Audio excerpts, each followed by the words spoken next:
You may have seen my other videos on the renovation and installation of this Curtis cab on my John Deere 425. And I had mentioned the heater before in one of the earlier videos, but I thought I'd just do a specific one on the installation of this heater because it wasn't straightforward.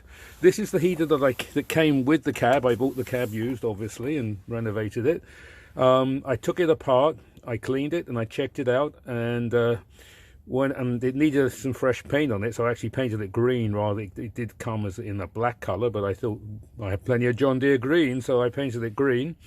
And then I had to hook it up, and all I knew was that I had to use obviously some piping that was probably going to be 5/8, because those were the connectors the coming out of the heater there, and I had to route it into the system here.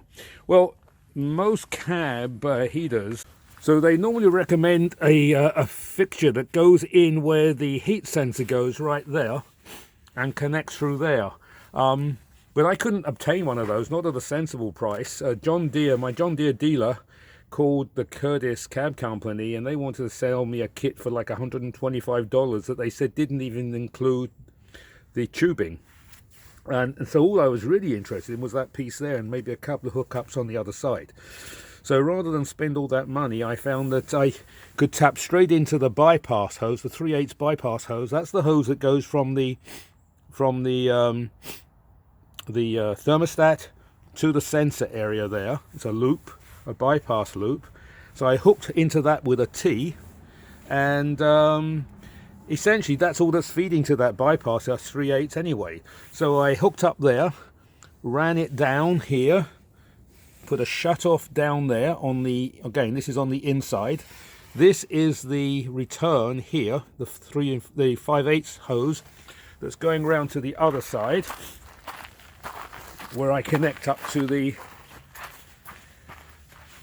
lower radiator hose. And I have a valve there as well. I've got two shut-off valves, one on either side, because I want to be able to disconnect to the heater maybe at some point, and I don't want to have to drain everything. So I put one on either side. You really only need one on the inside to just shut off the heat, but I put two valves on. That is my cat's heater that I installed over a year ago, and I did a video and I have them on both my tractors and run them all through the winter. These are wonderful because the engine is always warm and preheated. And with this cab now, in fact, before I even start the engine, the cab is reasonably warm because the radiator heats up, the engine's relatively warm, and it's already good to go.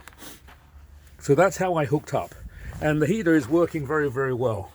And I was able to find a nice way, excuse me again, to hook up underneath there, coming up under the floor. I didn't have to cut any holes, drill any new holes or anything. There was a little gap there. I was able to get those hoses through, and using 3/8 hoses there. So I'm using a combination of 3/8 and 5/8, and I don't seem to have a problem with water flow. I'm getting plenty of water through the heater solution, excuse me, coolant, and plenty of heat coming out of the heater. So that worked very well. The other thing I mentioned in the previous video is, before I even put the heater in, when I first put the cab on, the thing I realized immediately is the big fan that's mechanical, obviously, so it's always turning. I really would like to put an electric fan on there at some point, but it's drawing air through here all the time. In the summer, you really don't notice it, or without a cab, should I say, you don't notice it. But when you have a cab on and the cab is closed, you suddenly realize there's this cold air being pulled through. Any hot air is being dragged through there, and obviously is being displaced by the cold air that is being sucked up from around the doors and around the gaps at the footwells there. So it's cold enough anyway, and the whole idea is to be warm in here. So what I did was I made a little modification. This is the usual screen that most owners would be familiar with.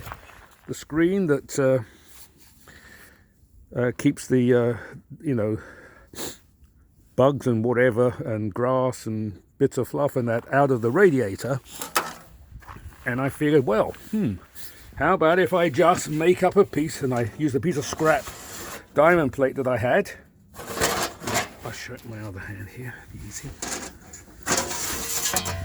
And that drops straight in there.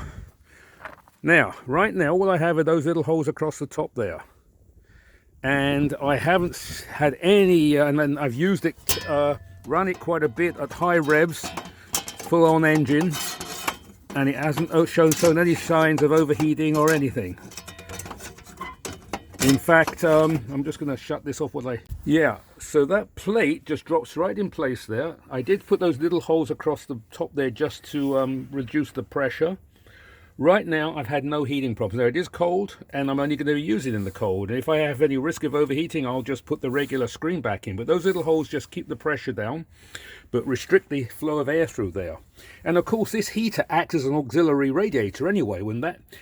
Every time if the heat goes up just a little bit above the normal area, which is still way below the hot area on the gauge is over there, of course.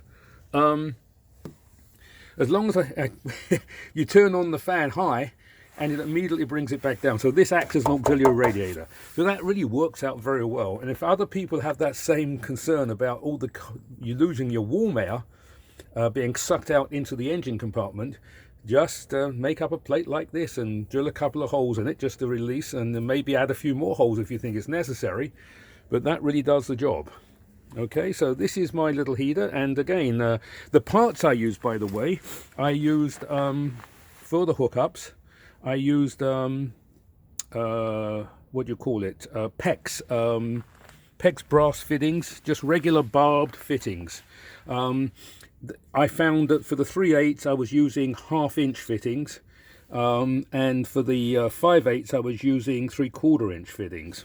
And then 1 inch for over on the lower radiator hose there, and they work pretty well with just regular pipe circlips there. So that's worked out pretty well, and I hope others find this useful. If you like this video, please give me a like, and if you really like it, then subscribe. It's free and you'll get to see all my videos. Thank you for looking, and have a great day.